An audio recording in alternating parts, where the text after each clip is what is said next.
Very good morning in Europe, very good afternoon in Asia. Thank you so much for joining us today. I'm very happy to be with this group again, and congrats for making it until to the very last session that is taking place today. We were very excited here with the team to monitor the progress and all the dedication, energy, and time you put into this project. And we are even more excited to see the innovative teaching practices that you came up with. Jyoti already briefed us, the ASEF Edu team, that we can expect wonderful presentations from you today with really exciting ideas. So we look forward to it very much. And like in the song that we were listening to at the beginning while we were waiting for everyone to join, I really think there ain't no mountain high enough for you to climb, so we can put the expectations and the goals really high. Let's have a quick look on today's agenda. Thank you. So today we also have Ambassador Toru Morikawa with us here, our executive director of ASEF. He's joining us to give you a bit more encouraging words at the beginning as well. And he's also excited to see the different practices you prepared. Then we will take the opportunity to do a group photo at the beginning while all of you are here. And then the most exciting part, listening to your presentations. Each team will have 5 minutes to do their pitch by the selected representative. And then in a group at the end, we will give quick feedback to each other or to the presentations. And then also we will share with you what else do we have planned for this year. This will have a bit more practical side, like what to do to earn the certificate after all, and how we can help you next year. So it's a 2-hour-long session. This is what we scheduled for. So we will certainly fit into this. And I encourage everyone to stay as long as you can, listen to the teaching practices of all the teams, because you might get new inspiration, or you just might think of another colleague who might be interested in that team's work, and you can recommend them to join maybe later. And also today, Alexia and John is here with us. Very happy to see you, our facilitators. Thank you so much for joining this journey with the teachers and with us, and putting all the time and work into the guidance and feedback to the participants. So today, the fruit of this work also belongs to you to some extent. Thank you so much. And with this, we can move on to the welcome remarks by our ambassador, Toru Morikawa. Toru, the floor is yours. Thank you, Rekha. Good afternoon in Asia and good morning in Europe. And very nice to see you again. First of all, heartiest congratulations to all of you for successfully reaching this final stage of the ASEF ClassNet 2022 School Collaboration on STEM Education through Education for Sustainable Development. I have heard from the ASEF ClassNet team that you have worked very hard to create your innovative teaching practices on climate change education as part of your plan learning phase. I am immensely inspired by you as I see such commitment and motivation to improve your teaching practices in science, technology, engineering, and mathematics, what we call in short STEM projects.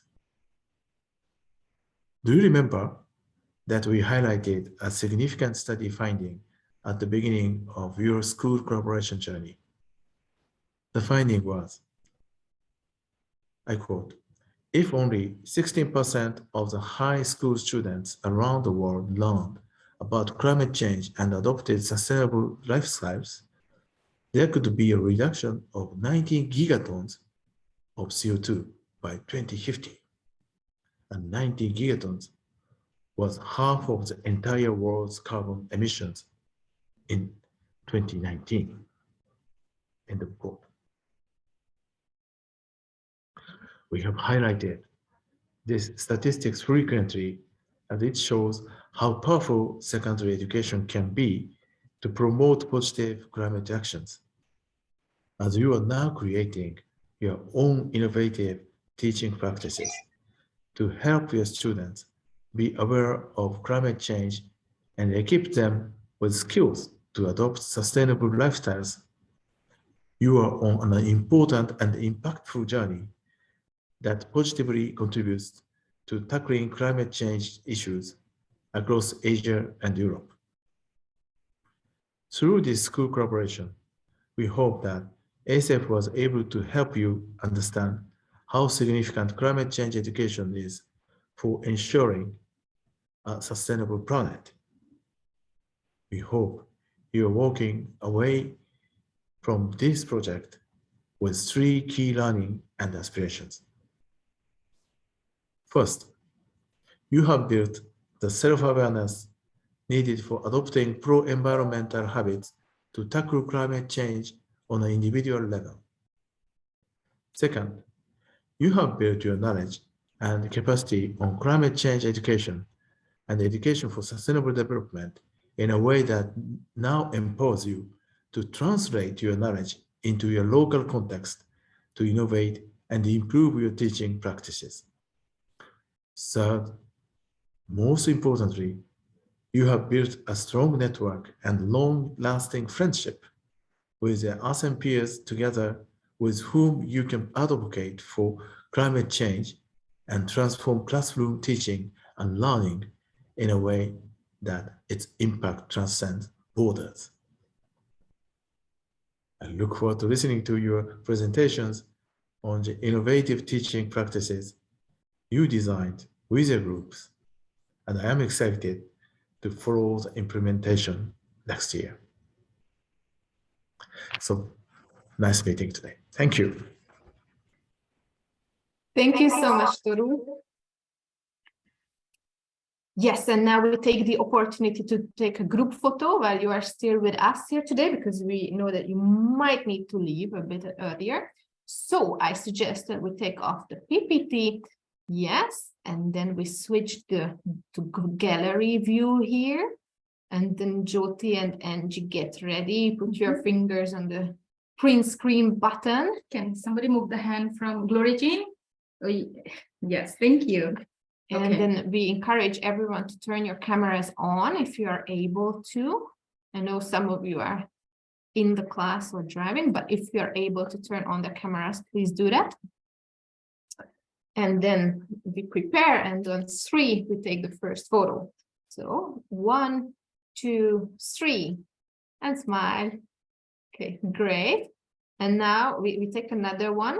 Now we count in a different language. Jyoti, you can pick a language. This one looks, yeah. Yeah, count to 3. Okay. Which language do you choose to count on? English. English we had. Okay. Okay, it's English again. Okay. So prepare your smiles, and 1, 2, 3, and screenshot again. Okay. Okay, great. Thank you so much. And then with this, we can move on to the presentations, innovative teaching practices. So we have a preliminary order here. So you can prepare yourself mentally to follow this already. So we will start with the global STEM facilitators. And then we have 11 presentations lined up today. Very, very nice. We are very proud of the group that you are all worked very hard to prepare these 11 practices. So let me invite the first team today, Global STEM Facilitators. In this team, we had 4 members from Luxembourg, India, Ireland, and Romania. Very nice composition. And this team thought that they will study the effect of nutrition on the growth of plants through hydroponics. And they will encourage or help their students to learn through experimentation and multidisciplinary exploration. It's a very exciting project, also sounds like very tangible. So who is presenting this group today? May I know? Good afternoon, Jyoti and Angie, Rekha, sorry. Anka will be presenting this. Anka, okay, great. So we see Anka, her camera is on. Hello. So Anka, the floor is yours. Please. Before I start, I do have, so will you share the presentation, or should I do it? If you can, please do it. Yeah. You can share this thing. Yeah, always we will invite the presenter to share the presentation. If you have problems, we are ready to help you, so no worries. And you will have 5 minutes. Okay, I will help Just you and a let you know when you second, have because already. I would need a bit of help from you. It looks very strange here. So just, I kindly ask you to have a bit of patience with me. Yeah, no, it all looks good. There is this button called slideshow on the top. If you can. So it should, you can't see it. We can see it. Yeah. It looks good. You should press the slideshow button to make it full screen. It's on top in the right top corner of your screen. Next to that big orange button, there is one that called slideshow. Yeah. Yes, perfect. Oh, okay, I need a bit of help. What about now? Can you still see the whole screen or not? Can you press the slideshow again, please? Okay, then I might have a bit of a problem, because I thought I would do it differently, and We can see it now. We can see it now. yeah, you can see it. Yes. Okay. Okay.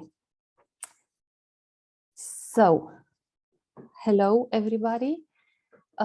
When we think about climate change, we think about changes in temperature. Doesn't matter if we speak about the vast territory of India or about the 90% urban territory of Luxembourg, about the evergreen lands of Ireland, or about the rich relief of Romania.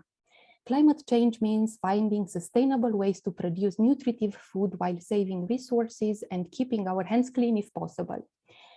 Well, Mike, Nita, Niam, and I thought about designing an ITP concerning hydroponic farming, and you have some pictures here which show better how this works, but I will try to come with more details and explain better.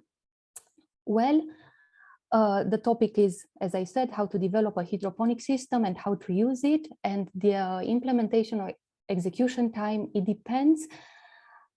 It's between 2 and 4 months and consists of more phases, as you can see here, like the first one, which is a theoretical one, doing some research, then building the different setups, then planting the first seeds, of course, production, like growing on a higher scale, and evaluation, as each good project needs a feedback and evaluation.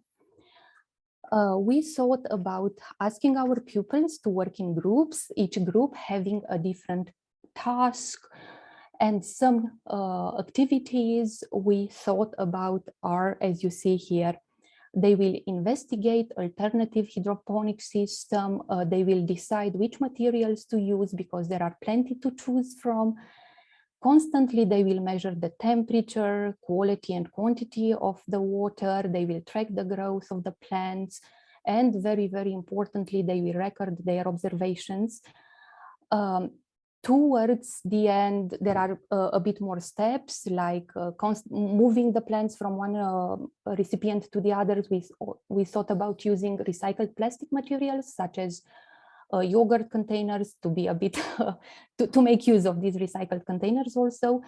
They will take care of growing plants, and at the end, the students from the 4 schools will compare their results using Padlet. So this is the international phase. It can be Padlet or an ebook. They can share local recipes using these plants they grew, and they will exchange with other local schools.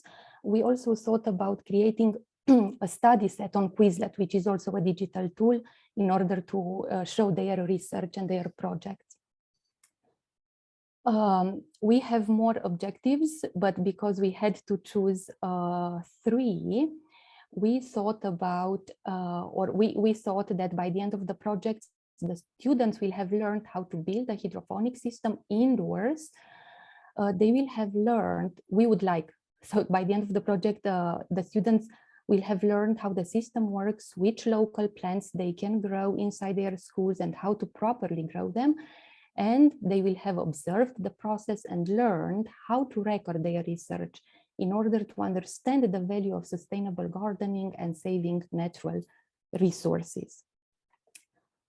The key impact, the school and classroom level, 3 of them would be the fact that this is a background education for sustainable development. the fact that our pupils, our students can be STEM, sustainability facilitators, being able to transmit their knowledge, and also the motivation they will have, because we know that motivation is a key factor when it comes to the learning process. And also motivation, we thought it's the force that students, that makes students continue coming with innovative solution for a better future. So we do believe that this hydroponic system is a sustainable alternative to conventional agriculture, coming with a lot of advantages. And we have a list of materials, videos, and PDF we found and used. So yeah, please feel free to have another look. Thank you. Thank you very much, Anka, and also Nita, Neeb, and Mike, who put all the hard work together to create such a innovative teaching practice that not only, you know, teaches students about hydroponics and becoming resourceful, but also incorporates other subjects as well. And it, as you can see, it's really collaborative as well, one of the 21st century skills. So really thank you, and we are excited to see what you do next, and we will follow up with the implementation. So good luck for that. Let me quickly go to the next team. So Team 2, we will invite the Green Bridge team between humans and nature. So their project is about the effects of oil pollution in water. Very exciting. Students can learn through experimentation, observation, and exploration in this project. And the team members are from Philippines, Slovenia, and Thailand. So who is presenting today? I think I saw Lenka. Lenka, is that you presenting today? Maybe you were on mute. If you could check your microphone. Sorry. Yes. Hello to everyone. I will present as a team member, the whole group, the work of our Green Bridge about the oil pollution in the water.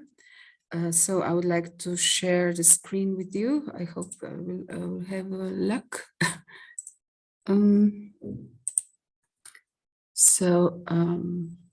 Is it okay? You just need to go to slideshow from the beginning, then you were all set. Slideshow, okay. I hope it will work. Is it okay now? From the beginning? Yeah. Yes, from the beginning. With the names, Yeah, names we can see. It's not Okay. on slideshow, but So doable. we are 5 members in our group. And we thought it would be nice to think about the project oil pollution, which is a big problem in our how to say, environment. And we can do some things in the school for the better understanding what this pollution is. So our topic, effects of oil pollution on water.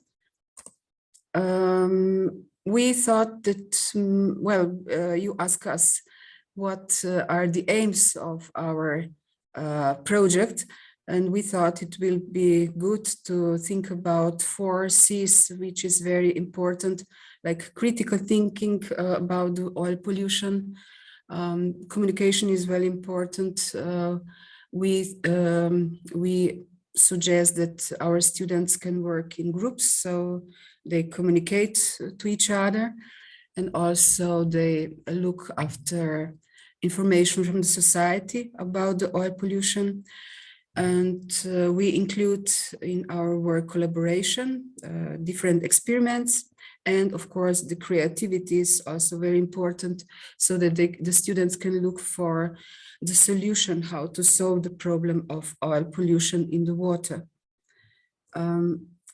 We include also the part of art education, which is also very important in STEAM education.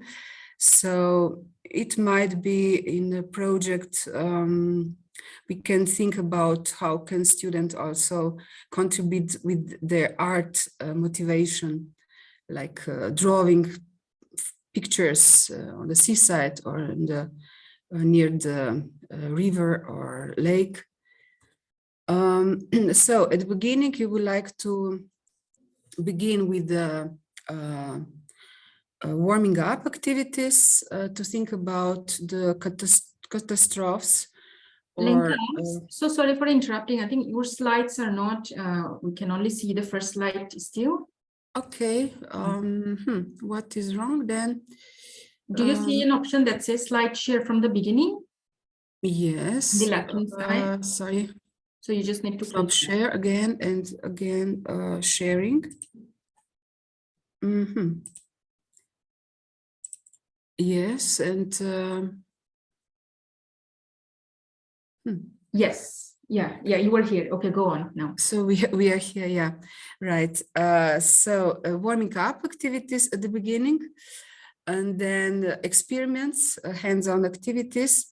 For the beginning, maybe observing differences of density, water, oil, then analyzing different cleaning methods.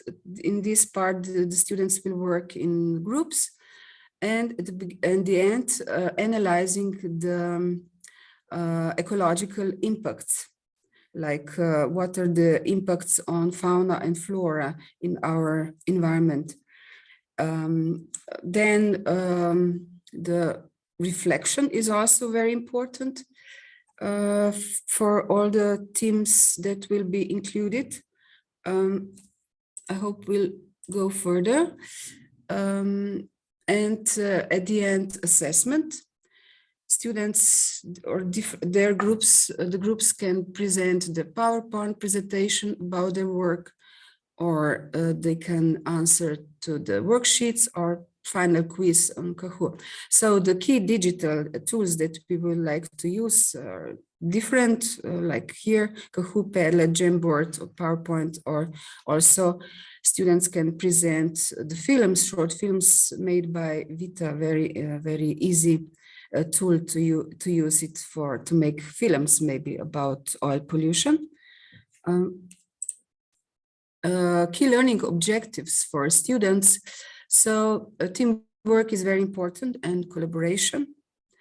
Teamwork, then students recognize more deeply the important goals of United Nations agenda, especially 4, 6, 14, 17.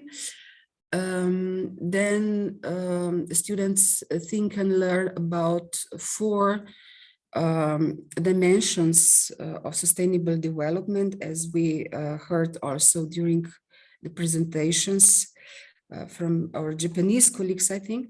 These are social, economic, ecological, and political dimensions of sustainable development. We made short presentation of all these 4 dimensions. So the students can work on this field also as a group. And what is important for our schools, especially as STEAM and also art education.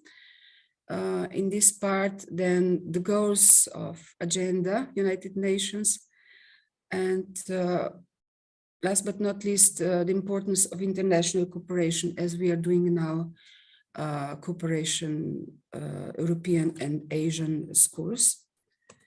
And what are our wishes and conclusion for the end? Yeah, we made the main frame, but that's only the beginning, I think. So we hope for further development of the project so that we can more collaborate. I think that this month from September till today was a quite short period. Especially we are very busy in the schools now. And we would like to thank to ASEF ClassNet team for cooperation and help. Thank you very much.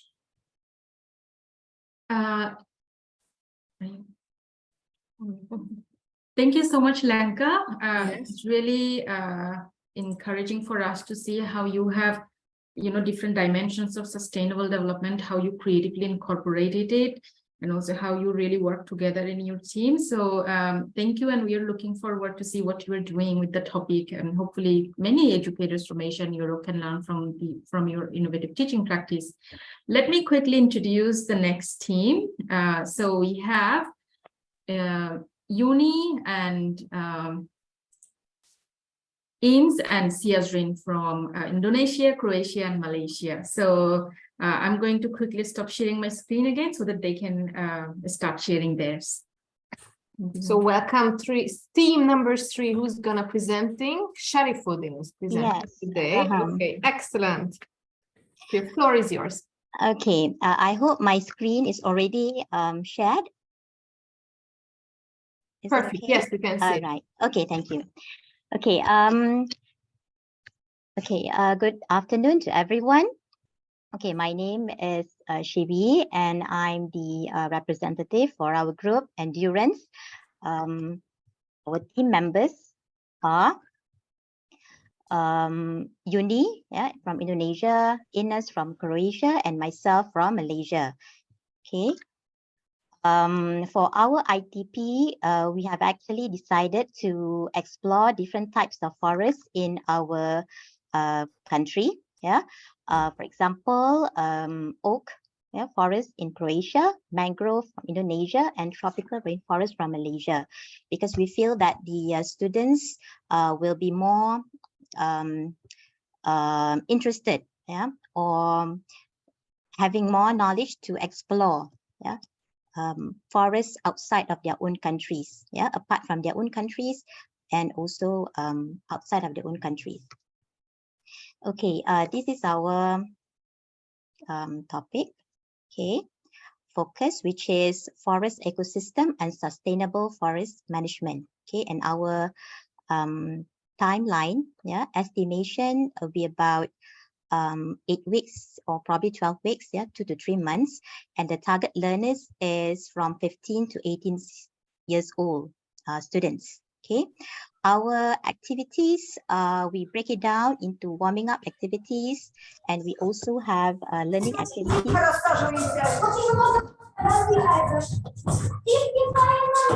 Learning activities and also closing. So for the warming up activities, we are going to introduce about the forest, getting the students to learn and explore more about the forest in our own country as well as other countries. Okay, I'm just going to show a quick one of this website, which is very, to me, is quite interactive and very interesting for the students to explore more about the information about forests from different parts of the world. Okay, so if you look at my own country, which is here, Malaysia, here is Malaysia, so they can just click and they will get information about the forest in the respective country, and that goes for all other countries. So here are the details. So it's quite a very interesting tool for students, to explore and learn some technical information about forests in other countries. Okay, so that is basically warming up activities. And for brainstorming ideas, we'll use digital tools like Jamboard to get the students putting in all their ideas together. We were thinking like having an online class where we can collaborate all the students from all different countries, if possible. If possible, we would really like to do that, where students will be sharing information or ideas from their perspective of their own countries. Okay, next, about the learning activities, we also focus on the key concept and analysis of important phenomena and processes of forest management, where students here interact with the content that we are giving from the links here. They probably will read on their own okay, independent reading, or a flipped classroom concept where they read at home and in the class they will respond to teachers' questions, or like a quiz, okay, regarding what they have read given by the teacher. Okay, this also some of the links that we have put in as resources for the students to get to know more about the role of forest. Okay, and topics on habitats. Okay, more on geography. Okay, as well as languages, yeah, vocabulary that relates to forest.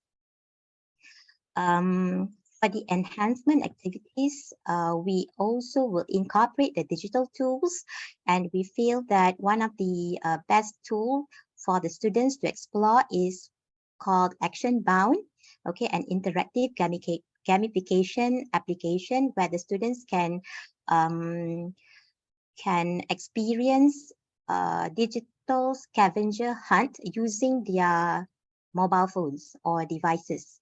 Okay, we also feel that group activities are also crucial for the students to learn more by interacting with their peers.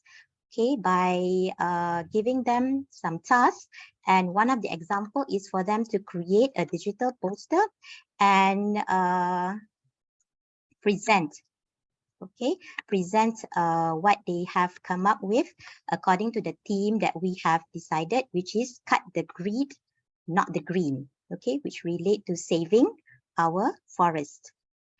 And last, 30 yes. seconds left for you to finish the presentation. Okay, I'm sorry. Okay, and then we also have the drill and practice for quizzes and exit ticket using Padlet. Okay, key 3 learning objectives is students to know the role and forest and trees, the causes and effects of forest loss, and also the objectives of sustainable forest management. Okay. The key 3 impact of our ITP, what we hope is that students are able to have an active verbal activity where they can share their viewpoints. And next, number 2 is we are having this cross-country, yeah, learning, so learning beyond boundaries, where they compare and contrast the forests of own country and others. And thirdly, we hope that the impact will enable the students to even conduct inter-school Go Green Camp or any inter-school event which relate to environmental awareness or forestry management. Okay, the conclusion is we want the students to know that they can take small steps to reach a sustainable goal. They doesn't need to start big, but small steps, and then having the knowledge to use different ways, okay, to ensure that they are the forests are managed for long term. And lastly, for the next step, we hope that an online forum can be conducted where students from the ASEF countries can join together and speak about the issues of sustainable forest management, and also having to share ideas, okay, with respect to their own countries' perspective. Okay, I guess that's all from me. Thank you very much. All of us, actually. Thank you from all of us. Thank you. Thank you so much, Team Endurance. And we really love the name of your theme. Cut the grid, not the green. Very fitting for the topic that you were focusing on, and also really lovely learning outcome and impact. What we really liked about your ITP is that you were focusing on resource management when you were talking about forest management, and really connecting Asian and European forests together, and then also empowering students with their voices, helping them take actions. So really powerful, innovative teaching practice. Thank you for that. With that, let me share screen so that we can introduce the next team. Yeah, lovely presentation. Thank you. So now we are moving from plant nutrition, oil pollution, and forest to plastic waste. So we invite Team Aqua you also are invited to explain why did you choose this name, because we thought it's going to be something water, but no, it's about plastic waste management. So team members from Croatia, Indonesia, and Italy. Who's going to present today? Marina, Marta, or Emanuela? Marina. Marina. Marina will present. Okay. Hello, I'm here. everyone. My name is Marina. Can I share?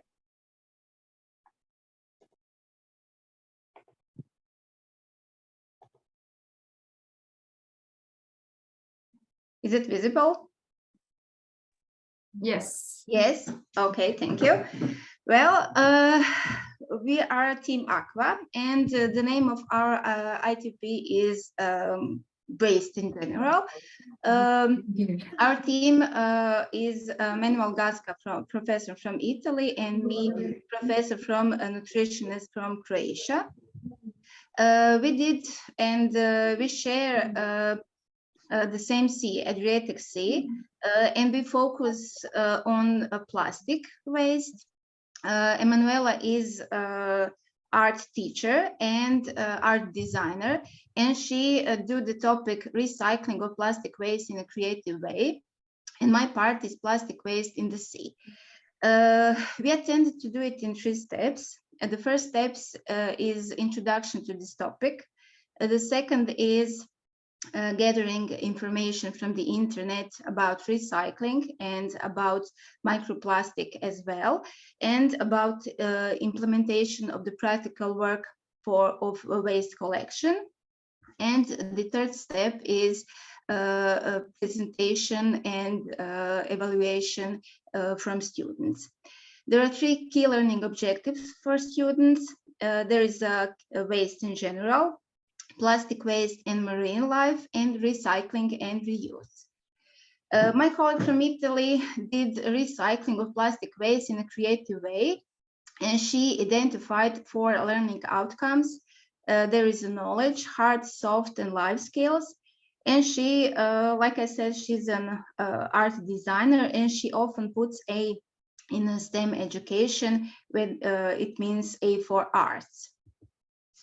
About the knowledge, the students will be able to know data about recycling of plastic waste, and the data said that in Europe there is only 30% of waste that is recycled, just 9% in the United States, and 0 or nearly zero in most developing countries.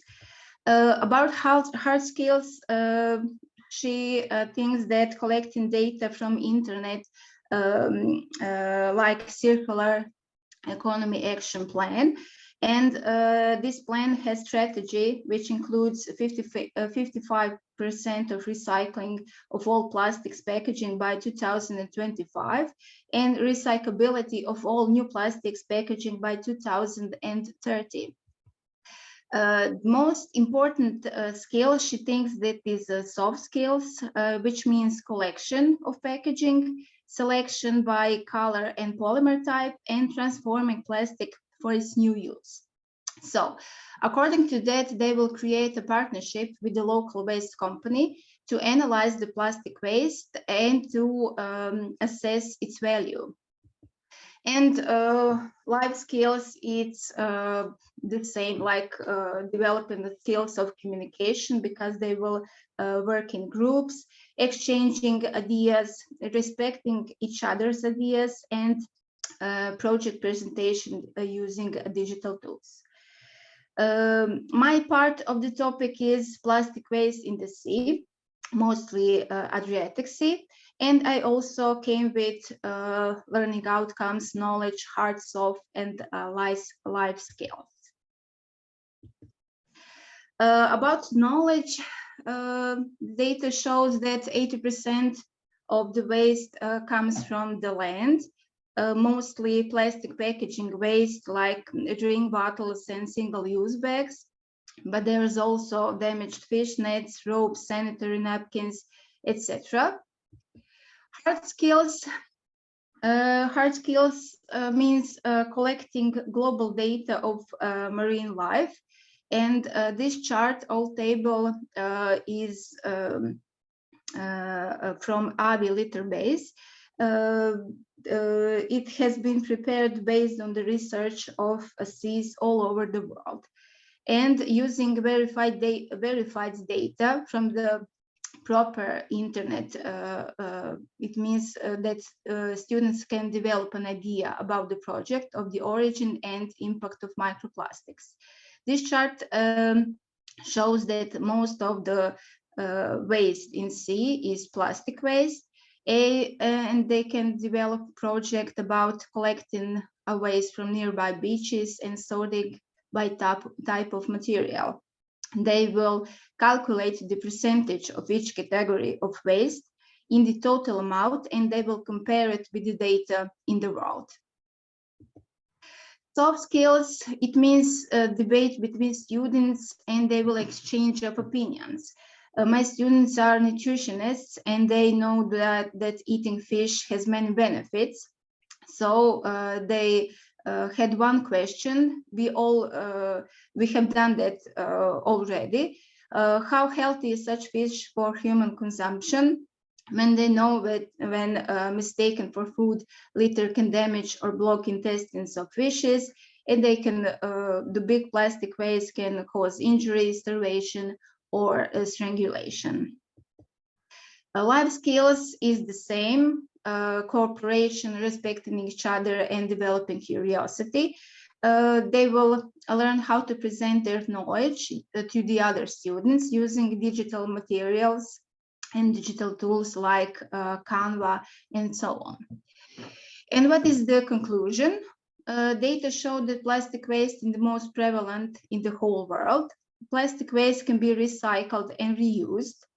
Microplastics have a negative impact on marine life and on the environment and human nutrition. So what's next? Next can be connection with students from different countries implementing the same project so that they can compare results. So this is a global map which shows how many plastic waste is presented in the world. The purple circles shows where it's placed, and the bigger circle is the bigger amount of waste it is. So the similar project can do by the students, and they can do their own map. That will be all. Thank you.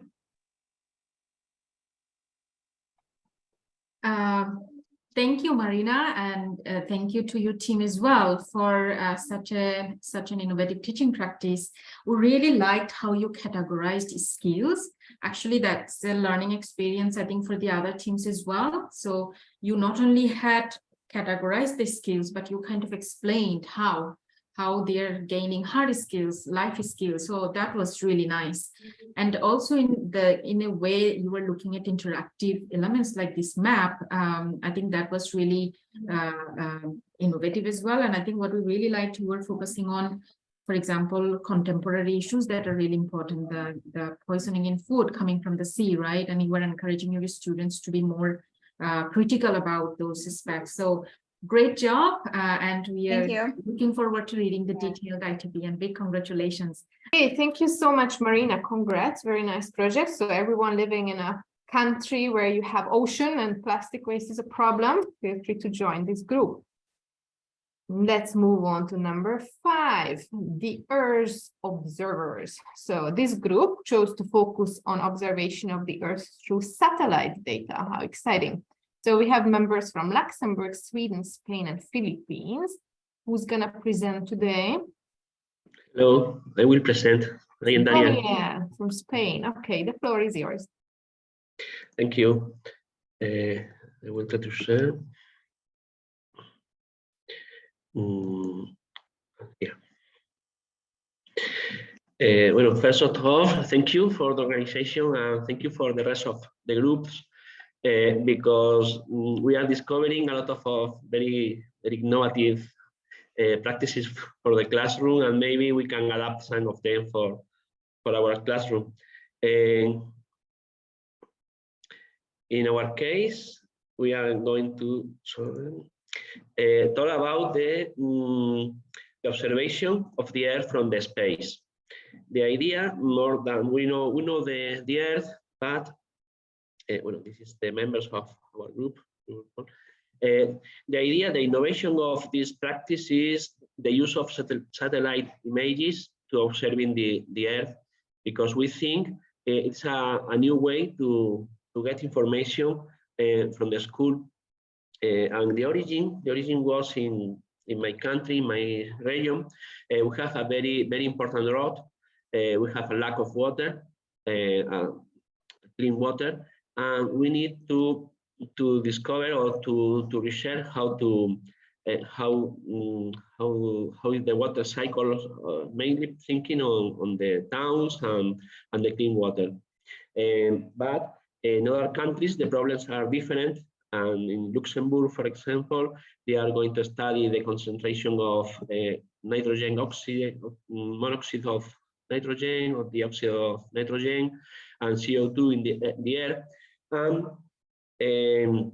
we discovered that we can use images from the satellite.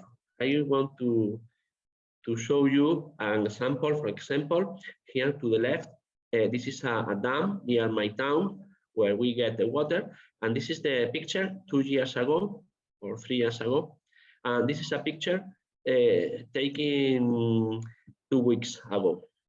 And you can see this part is without the water. But we are discovering that without the satellite images, we can also use filters. For example, in this case, we can see in this part of the river, using a filter, we can find places where there is a big pollution of the water.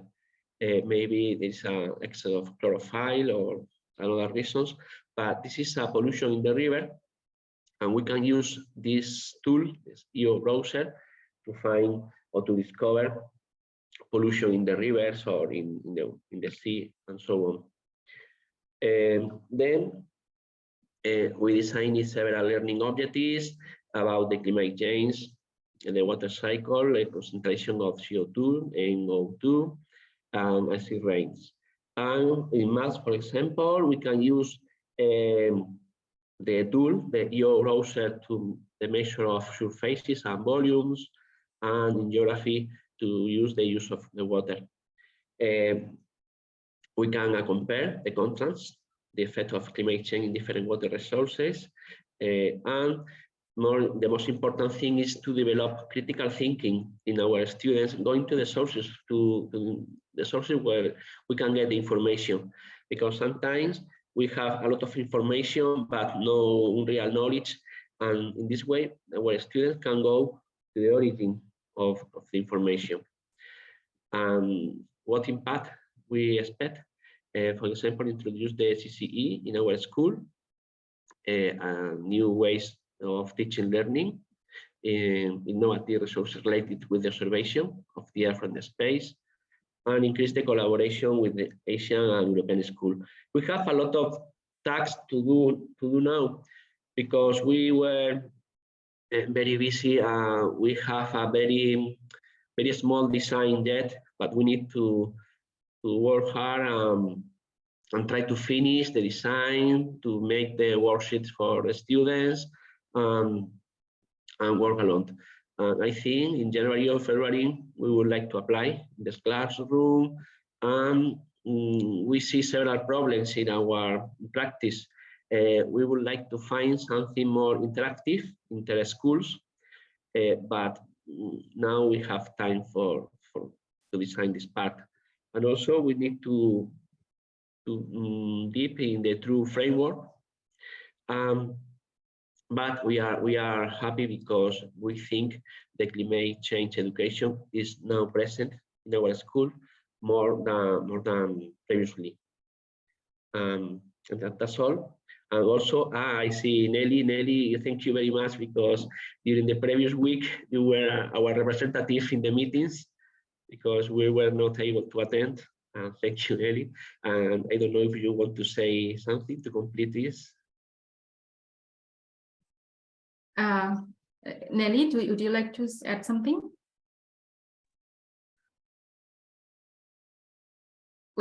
we can't hear you. Okay. I think Of course, we need more time to finish, but I think we are in the correct way for doing something that's interesting. Thank you.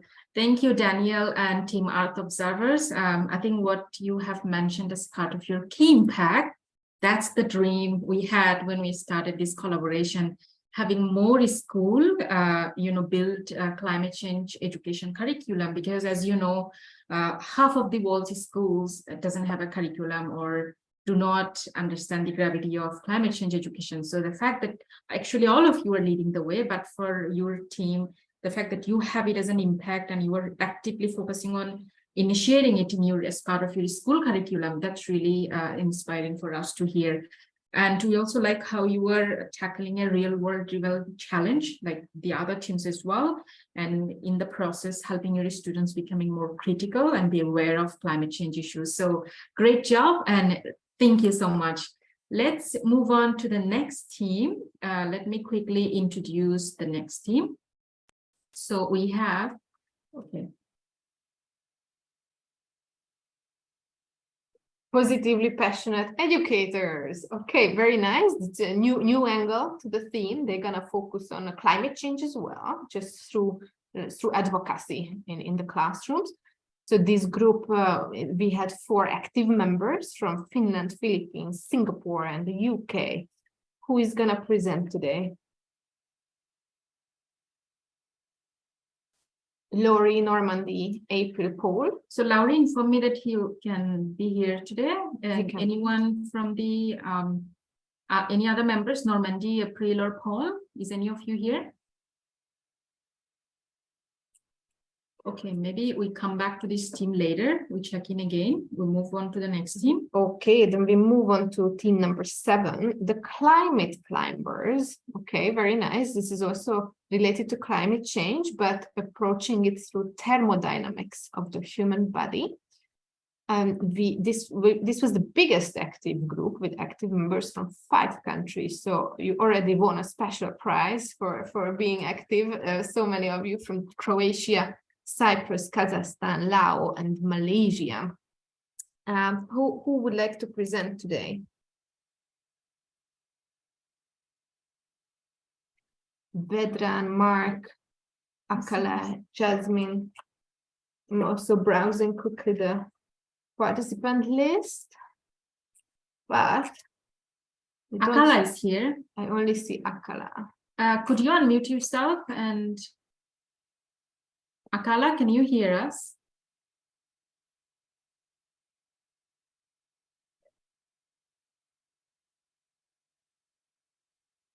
So maybe we will come back to your team as well.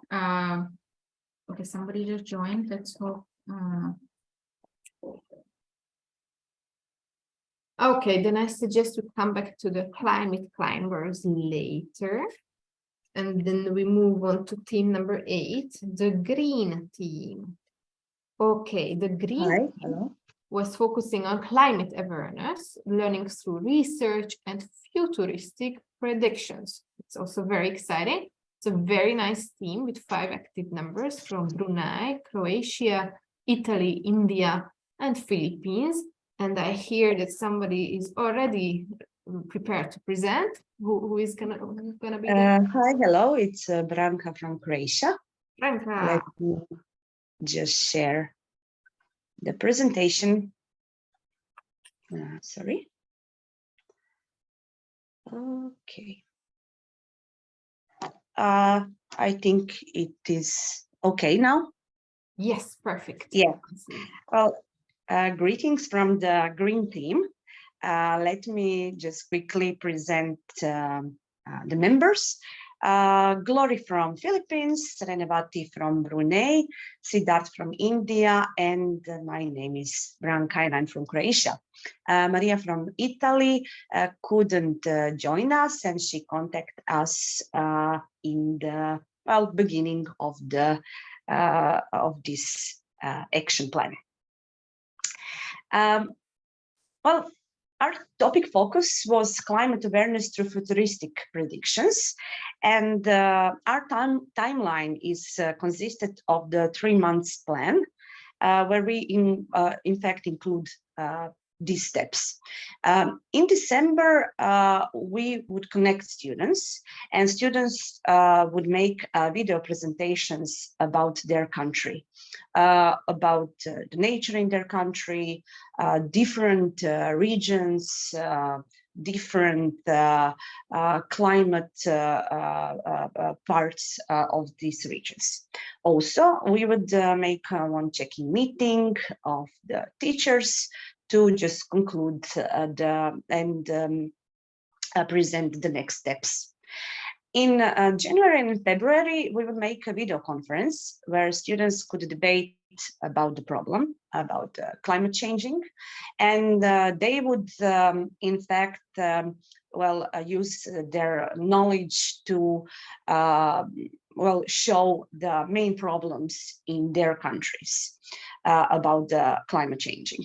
Also, they would decide about one climate awareness day they could choose to just, celebrate, in fact, this connection and just to use it as a symbol. The main, job they will do is to research and gather the data of the weather data pattern for their own country. On that data, they would make one online exhibition where they would share the photos of the nature of their countries, but the present photos, and they would Photoshop the same photos as a prediction of the future, to show what would happen if we are not aware of climate changing. They would suggest a change for each country based on data gathering. And on the end, as a symbol on the Climate Awareness Day they would choose, they would plant a tree as a symbol of this action plan. In March, we would have a check-in meeting and reflection time, and we teachers could share the outputs to another level. For example, we could make some lecture of teacher conferences, etc.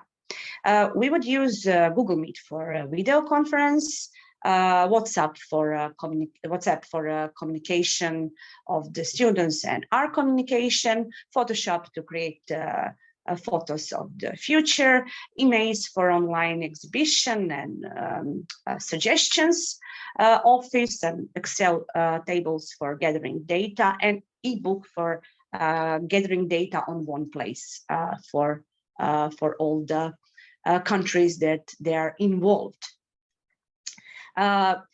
We also, when we talked, we have lots of different objectives, but these are the main.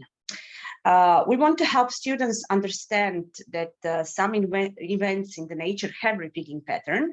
So students can use the data occurred in the past and the present to predict the future weather, and they can establish patterns of this data to make suggestions for the better future of the world and their own country.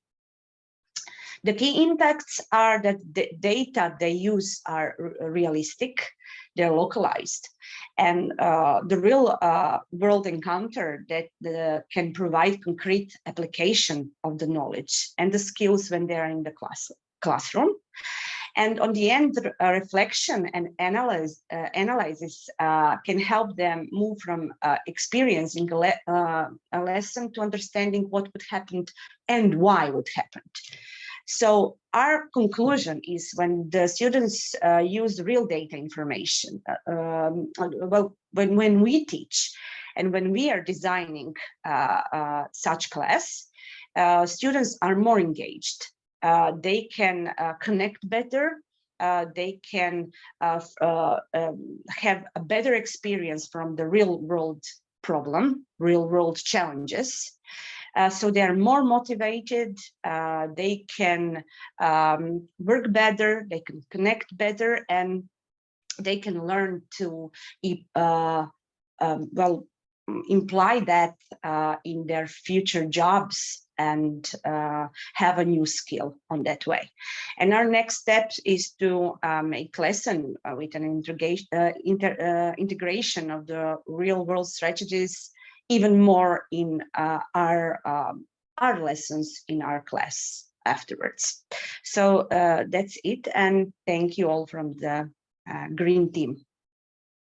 Oh, thank you, Branka, and thank you, Team Green. So as we were listening to you, what we really liked, you were focusing on, real world event teaching and learning and education a lot.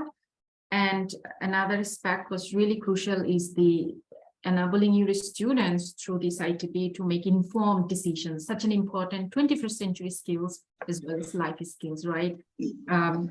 In this world where we have so much fake information, so the fact that you are emphasizing on real data and then analyzing those data to kind of make predictions in an informed way. So that's actually a very unique aspect of your ITP. So really focused on that, and we are looking forward to reading the detailed version of the ITP. Yeah.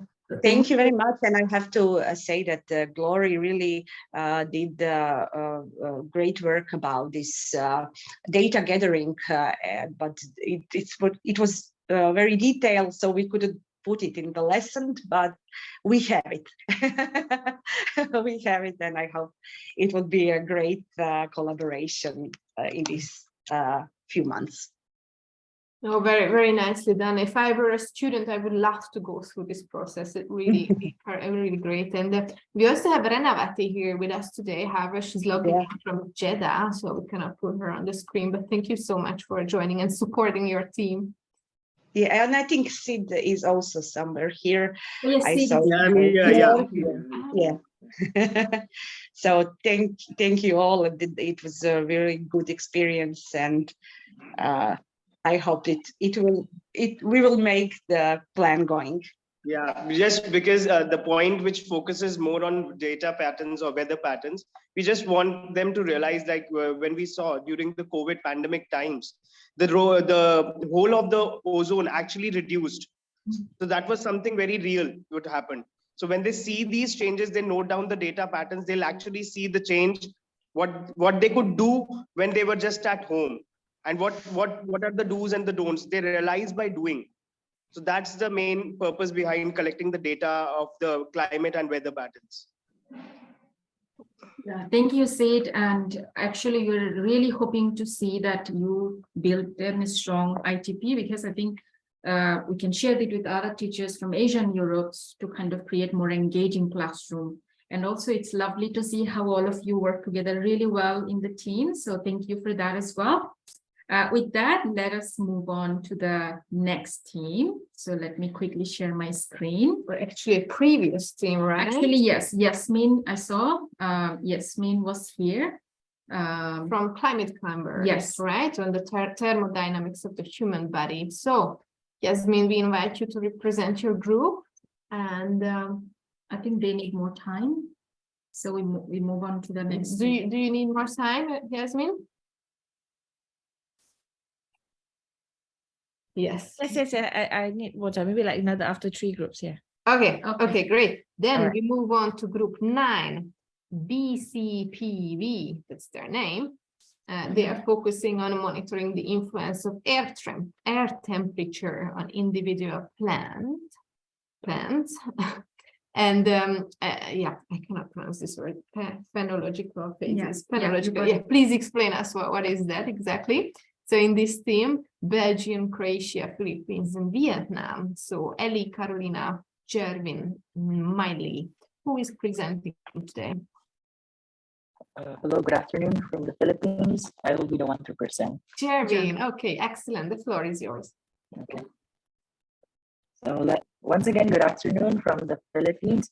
So actually, to those who are not informed yet on what our team name means, so it's basically BCPV because it's the first letters of our home countries. So B for Belgium, C for Croatia, for Philippines and V for Vietnam. And our main topic for our innovative teaching practice is the influence of air temperature on plant phenological phases, an indicator of climate change. So these are our active members. So I actually would like to give credits to 3 of my other members who are very active. We have Mr. Ellie, Mrs. Carolina, and Ms. Mai. So thank you so much for their very bright ideas. That's why we were able to come up with this innovative teaching practice. So this is our topic, monitoring the influence of air temperature on individual plant phenological phases as an indicator of climatic changes. So basically when we say phenological phases, so these are the phases of a plant from development until dormancy. So basically the whole life of a plant. So these are the stages. We have it here. So for stage 1, the active students will be selecting an optimal achievement in the field of natural sciences for effective and active participation. So they will help students, we will help students study a joint document in which the phenological stages of the plant will be described. So before they will able to observe the phenological stages of a plant. So we have to make sure that they understood the overall topic, they understood what phenological phases means, and they also have to choose identical plant whose phenological phases they will observe. So the students will be the one to choose on what kind of plant they wanted to observe. Next stage is the students will take an online course in Excel, so which will be led by one of the participating teachers, so probably one of us. And students will prepare for data entry and collect daily air temperatures over a certain period of time and fill in the prepared table. So basically in this stage, we'll be using an Excel. So we have to make sure first that they are equipped with the knowledge on how to use Excel. And one of the main purposes of using Excel is for them to tabulate the data that they have gathered in getting the daily air temperatures along the process. So the tool in which we will use in collecting the daily air temperature is what we call the meteorological thermometer. So next is students will process the measurement results based on the formula derived from the theoretical model. And based on the model, students will predict the approximate date of the plant's phenological stage. So the tool here is the Real Thermometer app. Next is the stage for the students will compare the prediction results. So basically after they have tabulated the results, they will be comparing the results with the real situation and discuss the current state of vegetation phenology and compare the obtained research results with the results of conducted research at the local, state, or an international level. Next stage is the students will present the obtained results. Students will have a conclusion, will make a conclusion about the possible adaptation of the plant to climate change or the significant changes that the plant exhibits or suffers as a result of climate change. So basically in this idea, students will be able to realize the ongoing climate change. So it is based actually on the results of their research as to how the air temperature affected the phenological phases of the plant. So it is more of an active process because the students will be the one to discover and more on problem solving because they will based on what they have discovered, they will try to look for ways on how they can solve or how they can help on the ongoing climate change. And this is applicable to every nation because we are dealing with plants here. So basically you can see plants from different places.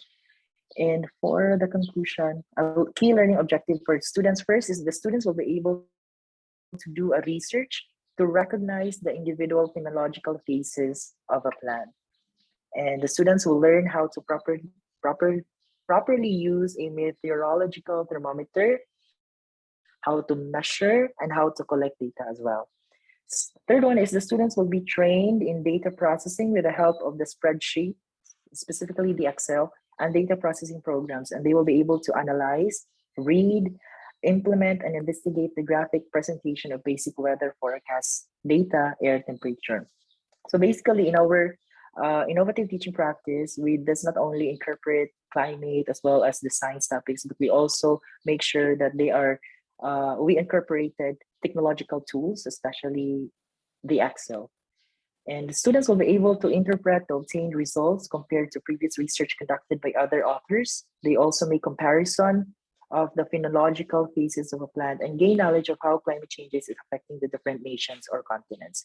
So basically, just after this process, after they will be able to get the results, they would think of processes, or they would think of ways on how they can help the planet. So they are not just gaining information, but they are a developing sense of a responsibility in helping the planet to become planet warriors. And as a conclusion, all right, we still have the key impact. So giving significant effect of STEM on students' curiosity and scientific attitude aspects, so helping students more knowledgeable, flexible, and practical. And we also, with this ITP, we provide opportunities for students to be open-minded and to cooperate with others as well. And also to help students understand that they are co-constructors of knowledge and they can make sense of things themselves. And additionally, in this project, teachers did scaffolding through discussion.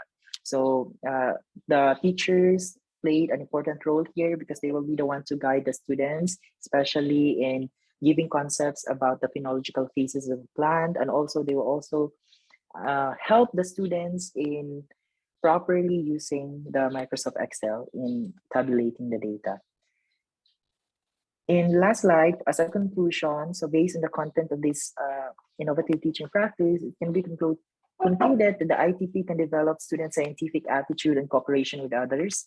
And based on the social constructivism theory, this result can be achieved because the learners are able to work effectively with support from the teachers. So it can be applied in the teaching and learning process to improve students' achievement on scientific attitude.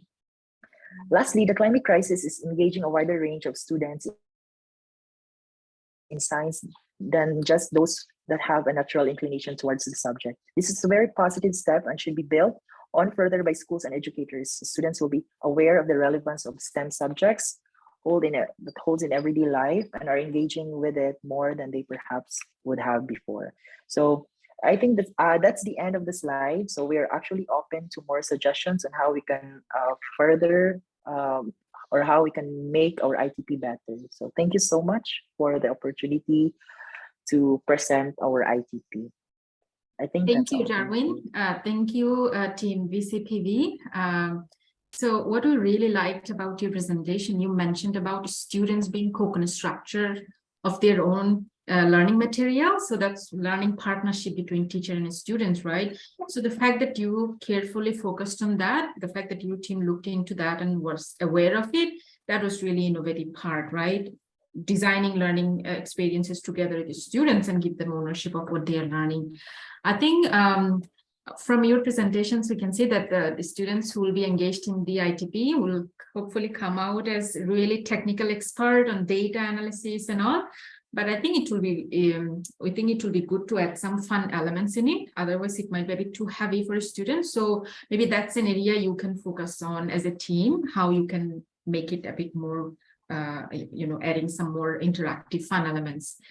So with that, let's move on to the next team. Let me quickly share my screen to introduce. Well done, BCPV team. We hope it was really a fantastic presentation. So we hope we can grow this acronym with adding on other countries' first letter, and it will become BCPV ACD. Yeah. Okay. Yeah, hopefully soon. Thank you, Jeremy. Okay, and thank you so much. 10 is up next. Their name is 4 Cultures, 4 Shares. So this team was focusing on sustainable development through workshops and collaboration with 3 active team members from Indonesia, Russia, and Vietnam. So my question is, any of you here today to present your ITP? Hello, my name is Marina. Marina? Yes. Okay, go ahead. I'm very glad to see you and to discuss.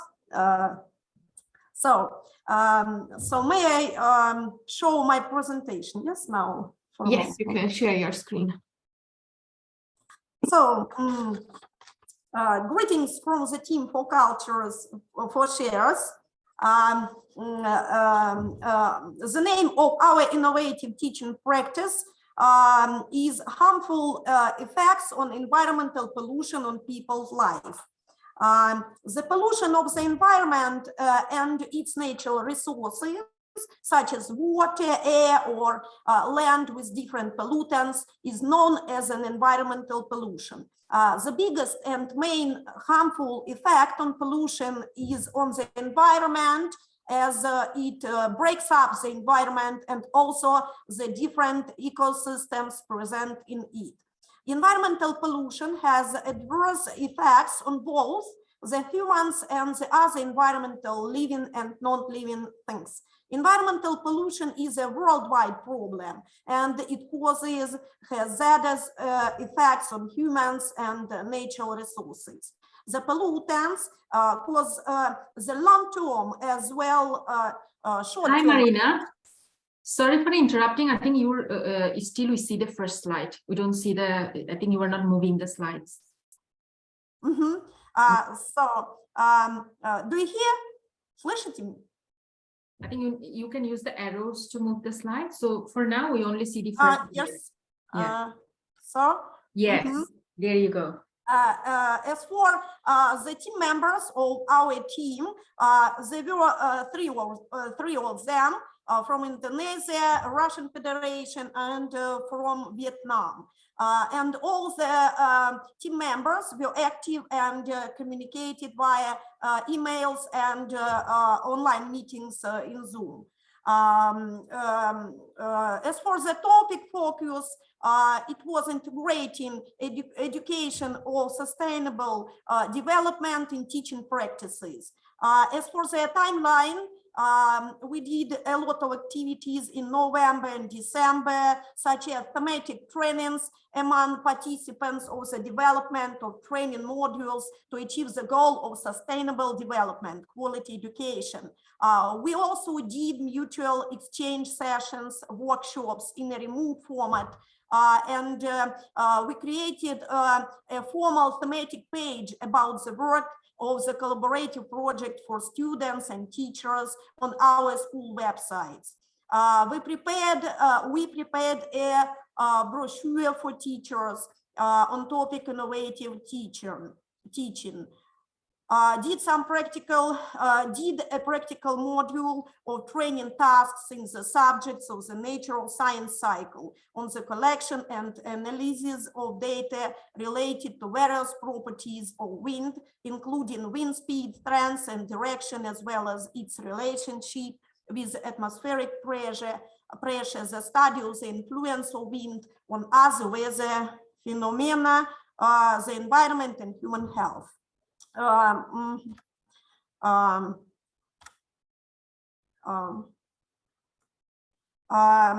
for the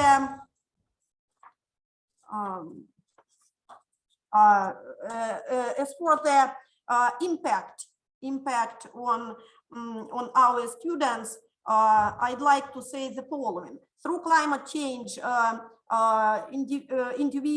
innovative teaching practice, schools have an opportunity to teach students to evaluate a variety of evidence and draw their own conclusions. If students are to leave school and tackle issues, they can't do so without understanding how to use information and balance opposing viewpoints. The students both civic engagement and providing important examples for how solutions are being developed to global issues in real time. Climate change, innovative teaching practice confers on the students an appreciation of the roles they play in the environment, both the physical change in environment and the civic environments. And of course, we are ready to do some next steps in this work.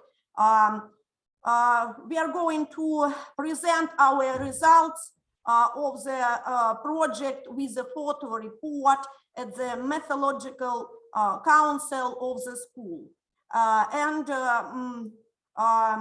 We also are ready to use collaborative educational technology and reach acquired experience in our school lessons and by creating other projects.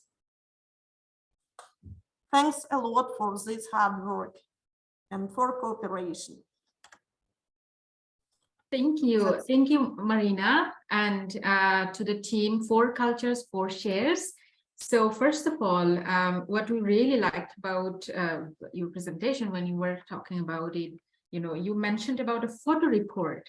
We are really excited to see, the kind of report you create. It sounds really fun and exciting. So please do share that with us so that we can share with everybody as well at the end of the project when you were done. And another aspect that really stood out was digital competencies. You were using so many collaborative digital tools and aim to use. So I think we can also learn from you. So if you have any tips and tricks, please do share. If you find any collaborative technology tools that work better, please do inform us as well.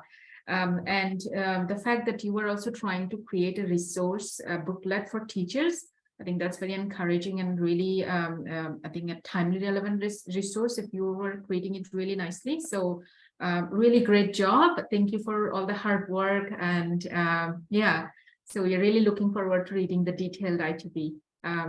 With this, shall we move on to the next team? Yes, team 11. The name of this team is Together We Inspire. They are looking at carbon footprint and eco schools from 4 different countries. So I see Alma is here with us today, so I assume she's going to be presenting. So Alma, please inspire us.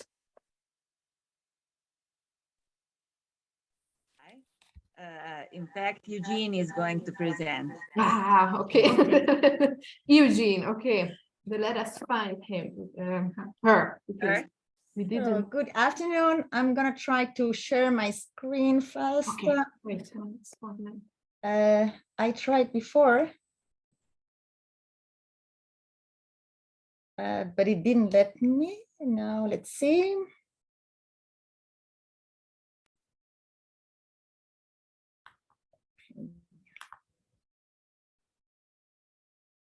Okay, okay. Yeah. You see it now. So can you all see? Yes. Yeah, perfect.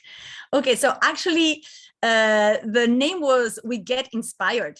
So because that's what happened with our team. And actually I would like to present our team. And actually for us, it was like, because we were coming from 3 different countries that had climate totally different, we got really inspired in our theme and thinking about, okay, what can we do? And then we opened the window and we saw snow in one country. We saw like rain from the from the tropical weather, and we saw a nice island in the Mediterranean Sea, and that got us really inspired. So actually what we did is that to focus on climate change and to try to focus that the students actually find a challenge that they have with this climate change, and then a solution. And in the solution, we added a little experiment so the kids can have a little bit of data if they take an action to act, and then take some results before the action, and then some results after the action to compare. So I'm going to go through a little bit the theme. And okay, so topics that we wanted to start with. Each school will analyze first the geography, where they are, where's the school, what kind of climate characteristics they have in this school, and then they will focus on one of the main challenges in the environment. Then they will suggest solutions to those challenges, and probably it will come to a decision of reducing carbon footprint. For that, afterwards, and then we will have this little experiment with data collection, analysis, interpretation. And then the second part will be like to share everything about what we know about the next country, the next school, and to hear about their challenge and maybe the experiment as well, and to try to compare. And at the end, a reflection. So trying to put all together, actually here, what we tried is that to have with a timeline and the activities, we thought that one of the activities, the warm-up activities, could be like to put some pictures and have the kids to analyze with the 4 like social, economical, ecological, and political issues, see if they could talk about it. So for instance, here, we just put a couple of pictures here, like weather and one of the challenges or one of the problems that that they could have. And like that, it will help the kids to identify one problem, one challenge that the country is having.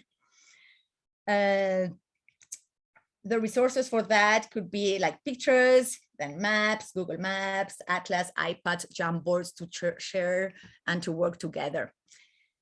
Second thing will be we want to inspire them to find little solutions that they are still able to touch and think about what can we do individually. And for that, it will probably come, or we will try to guide them to the topic, reduce carbon footprint. For that, we thought, we found a little website with a carbon footprint calculator. And in this carbon footprint calculator, they can see already like some of the issues that they can take part of in an action to try to reduce climate change. And for that, for instance, in Malaysia, one of the issues is electricity, for instance, because, and probably in the Med as well, because of all the heating is done by electricity, then Siberian or continental can be a bit different. It's more carbon, but we thought, okay, let's do an activity, and we're just going to describe one of them. And then actually what we want is that the students come up with some ideas, and then we will create by the time that they tell us what, we will help them to create that. That's why the times here, we start in January, and then February will be just to inspire them with the carbon footprint. And then in March, we will have like 2 weeks collecting data and then taking the action. And after this action, 2 weeks more to try to compare the data. For instance, to reduce electricity and, for instance, AC in Malaysia, it will be to have thermometers in the class, and then to have a special device that you can hook onto the main counter, and they can tell you every day how much energy do you or how much electricity do you use. And then it will be like data collection, and then data analysis, and then comparisons of the 2 results. So they'll have to set collections. For that, they will need temperature gauges, electricity measurement gauge, and then some graphs and worksheets to compare the data and analyze it. At the end, what we would like is that the students share information and activity through online conferences class or small videos, or even Padlet with some videos, and to understand another reality in another school, in another complete different environments. And the resources that we could use could be internet, Google Slides, videos, conference call, and Padlet. And that would be maybe in April. To finalize it, what we would like is that to have final reflection and conclusions that we can be like with a mind map to summarize things. And then at the end, what we're really trying is that when students achieve something, that they are ambassadors and start to create a platform to disseminate this information towards other schools, or even toward other classes in the same school. And maybe in an Earth Day, it's nice for them to present to other persons so that it doesn't stick to one place, so it grows bigger. 3 key learning objectives for us is analysis and evaluation of a challenge in a climate change. Then second one will be create an experiment, for instance, to reduce electricity consumption, data collection and analysis, and then the conclusions. And the third one, exchange with other schools and reflection after evaluation. How does that impact the school? Well, learn about climate change, and especially exchange ideas, debate ideas. Then number 2, work action action oriented through an experiment, but action, when you take actions, you might see some differences. And that's what we want to tell them, that it makes a difference if everybody does action. And then at the end, be ambassadors to reduce carbon footprint. So conclusions, for the conclusions, we suggest students to present what were the most interesting and surprising elements they learned in this project about their and partner schools. What are the main factors of sustainability they see? Identify global challenges in different areas, and at the end, dissemination of the project with the purpose of raising awareness in sustainable development. So that's it for our presentation. And wow, thank you, Eugene, and team. Together we inspire. So, you know, very fitting for what you have just presented. You inspired us as well.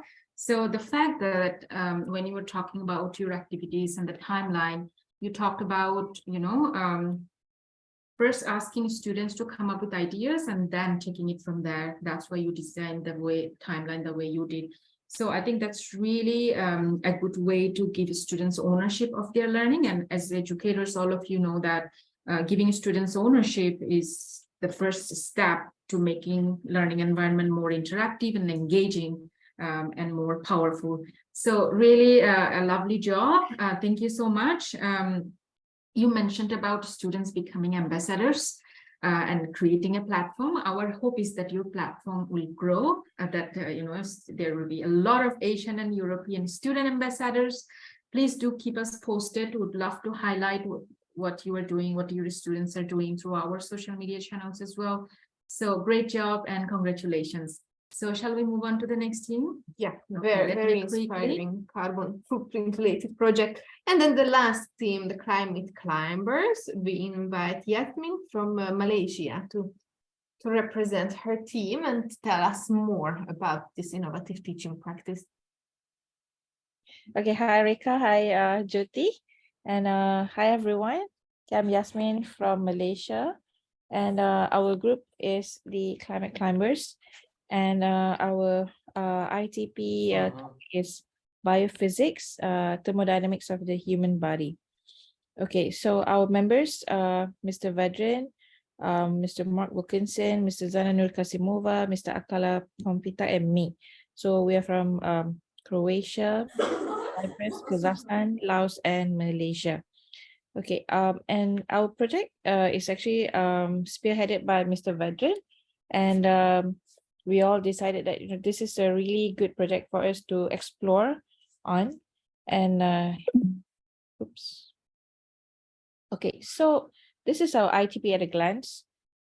We want to do a study on the comparison of weather forecasts in our countries, Croatia, Malaysia, Laos, Kazakhstan, and Cyprus, in relationship to the human body and the bioprognosis of it. And I think this is really good because Malaysia has been a country of hot, and we have like summer and rain all throughout the year, but then now we are experiencing like a different kind of weather. It's like cold almost like, you know, the whole year.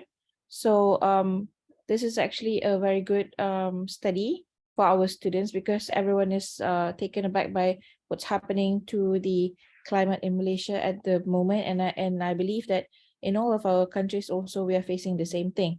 So our implementation, we want to have like 90 minutes of the project presentation and possibly an extension into a peer-to-peer education.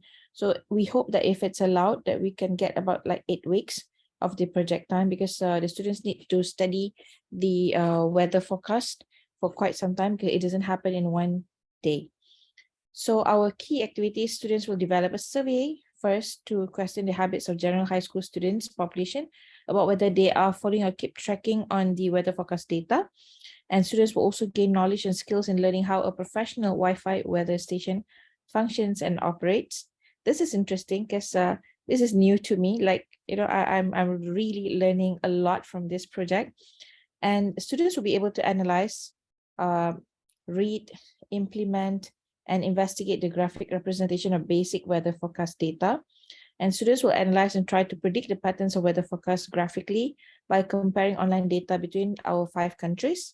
And eventually, we want them to be able to create their own lesson plan based on the concept of peer-to-peer education about the connection between the weather forecast data, be it in Croatia, Malaysia, Laos, Kazakhstan, or Cyprus. But we want it to be a lesson plan that all of our students can actually use and can actually implement in our schools. So the key digital tools that we are using is ScienceScope. Also some a new thing to me, weather forecast station, online weather forecast website of each of the country involved. This is a picture of the online weather forecast station. So it's really new to me. I've never seen this before, and thank you to our group member for introducing this to us. And the 3 key learning objectives for our students, I think I've mentioned it earlier, but I think we have downsized it to these 3. So they need to develop a survey. They will gain knowledge on how to learn how a professional Wi-Fi weather station. We hope that we can get help from ScienceScope to actually get the station in our schools, and students will be eventually able to analyze, read, implement, and investigate the graphic representation. And the impact, we hope that the students will finally understand what's happening to the weather patterns that influences our health in our own country on a micro scale and a macro scale. What happened to our body as we face the effects of the weather changes, be it cold, be it hot. Okay, and we want our students to be proficient in collecting, collating, and analyzing the data, and of course, develop teamwork and collaboration skills. Okay, so the next step, after this, we want our students to study on how to use the weather station. So by using the tools provided by the ScienceScope, everything from manual setting up and information that's available online to us. And we hope our students will get to be familiarized with the reading data on our weather station. And this is quite interesting because all this while there's for Malaysia, we have our own weather forecast station for the whole country, which is just like 500 meters across from my school. So I've never thought of utilizing that, but through this project I've learned that I can actually do it, and this is the most amazing part. And students can get to keep track of the real time of the weather stations, and we hope that we can connect all 5 country students each other personally with the questionnaire on individual feelings about the weather, as well as with their body reactions to the weather changes, and finally interactive presentations by our students. So yeah, that's about it from our group. Thank you, Yasmin and Team Climate Climbers. Thank you for such an innovative ITP focusing on real-world driven data. So it's nice to see that you also perhaps took some inspiration from the V4IoT project. And also it's very nice to hear and encouraging for us to hear that this working on this ITP has been an experience for you that kind of created opportunity for you to learn something new. That's why we aspire to create as well. So very glad to hear that. And just one question, if we may ask, the device, right? The device through which you were using to collect data. How are you kind of whose school has the weather station? I think Veteran has it. Veteran has it. Yeah, Okay. Veteran has it. But in my school, not yet. But we want to order one soon, so that we can try and do it. But I've also contacted the weather station. That's the one near to my school, and they said that they can come and provide it also for us. That's So very nice. Yeah. yeah. So I have no idea that we can actually do it, and it's so it's so inspiring. Yeah. Yeah. Okay, so I think if your team wants to, like all of you want to have the weather station or get it, of course it has to be independently on your own. We can connect you with ScienceScope. So I think they can also help in some ways. So we will keep that in mind. We take note of that. Okay. Thank you so much. I think with this we are done with the presentations. Great job, big congratulations, really inspiring presentations and a lot of encouraging ideas, innovative ideas. So maybe, yeah. Yeah, we invite John and Alexia to say a couple of words as well, because they've been with you throughout this journey. So if you want to provide some reflections quickly, John and Alexia, you're welcome to do so. I will just spotlight you. I can go ahead. Is that okay? Yeah. Can you hear me? Yeah. Good. Okay. It was really nice to hear all of the contributions. Many of you were able to make extensions, changes, further developments to make your ITP evolve based even on different feedback on the session we had last time. And I think that was really nice. Although we are not an incredibly huge amount of people working in this group, I think there were so many different approaches to the same final aim.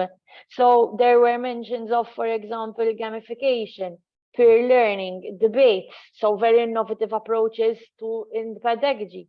Then there were also different themes like data collection related to weather, agriculture, pollution, the carbon footprint, again, a mix of digital and hands-on tools.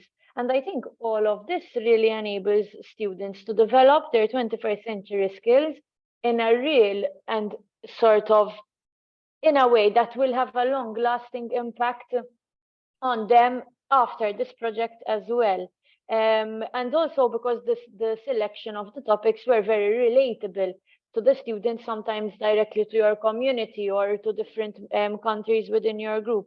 So I think overall it's really inspiring to hear from all of you and see the work that you are able to do in this amount of time, in addition to your usual tasks that you need to do. I look forward to seeing maybe everything grouped together so we can access all the final ITPs and be able to also make use. I would personally make use of them as well. So I just wanted to, from my end, just say well done to everyone for your innovative ideas, for keeping in mind the different principles communicated over these sessions. And you should be proud of your work. I surely am, and I look forward also to making use of it myself. So just well done, everyone, and keep it up. Thank you. Okay. So I think before Johnny speaks, we have an important guest that Nelly brought. Maybe she could say hello. Hi, Nelly. Maybe you can unmute and then hi. Are you here to learn with your mommy? Yeah, the new generation. Yes. Yes. Yeah. Okay. Okay, John, please go ahead. She's the star. She's so cute. All right, guys. Just want to say congratulations. Good job.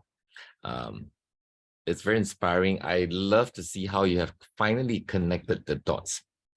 I know some of the work was still challenging, that you have to pace yourself and to make sure that the pieces lay out, especially the scaffolds.